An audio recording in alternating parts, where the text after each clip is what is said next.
घमंडी नाग। बहुत सालों पुरानी बात है। एक बड़े से घने जंगल में बहुत बड़े बड़े पेड़ थे। कई जानवर, कीटाणु और पंछी रहते थे। जंगल हरा भरा और उसमें पेड़ और पौधे भी थे। इसी जंगल में एक बड़ा सा नाग रहता था। नागराज दिन में जंगल में शिकार करता था और अपनी भूख मिटाता, और रात के वक्त अपने बिल में जाकर सो जाता था। अरे वो देखो खरगोश, कितना मोटा लग रहा है। आज मैं इसे खा जाऊंगा। इसी तरह कई दिनों तक चलता रहा। नागराज दिन में खाता और रात को सो जाता। दिन ब दिन वो मोटा बनते जा रहा था। इसी कारण उसे अपने बिल में जगह कम पड़ने लगी। अरे यार, मुझे तो अपना बिल में जगह कम पड़ रहा है। एक काम करता हूँ, मैं अपना घर मिट्टी में बना लेता हूँ। इस तरह नाग ने अपना घर पेड़ के नीचे मिट्टी में बना लिया और बिल बहुत बड़ा हो गया था।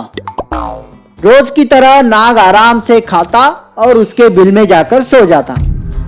एक दिन वो बिल में बैठ के सोचता है, मैं तो नागराज हूँ, मैं तो बलवान हूँ और मुझसे बढ़कर कोई नहीं है।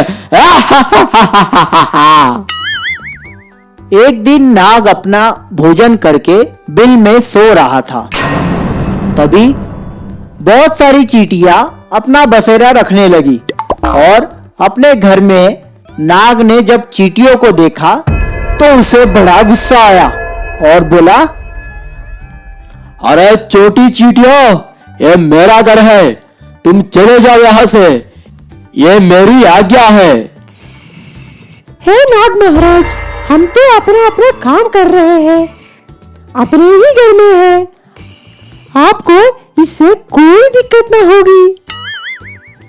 अरे छोटी चींटी, मैं यहाँ का राजा हूँ और मेरी आज्ञा है कि तुम यहाँ से चली जाओ। पर हम आपको परेशान नहीं करेंगे नाग महाराज, हमें यहाँ रहने दीजिए, आपको कोई दिक्कत नहीं होगी हमसे। तभी नाग अपना फन लहराते हुए गुस्से से कहता है, नागराज की आज्ञा का धिक्कार करोगे तो तुम्हें अभी दंड दूंगा, चले जाओ यहाँ से। ये सुनकर चींटियों को बहुत गुस्सा आ गया और एक चींटी सभी चींटियों को आवाज लगा देती है। वहां से हजारों चींटियां बिल से मार्च करती हुई निकल आई और सारे एकदम से घमंडी नाग के ऊपर टूट पड़ गई। अरे मुझे बचाओ, क्या कर रहे हो तुम? कोई तो मुझे बचाओ, अरे बचाओ रे। चींटियों ने नागराज को डंक मारकर खत्म कर दिया और नागराज का अंत हो गया।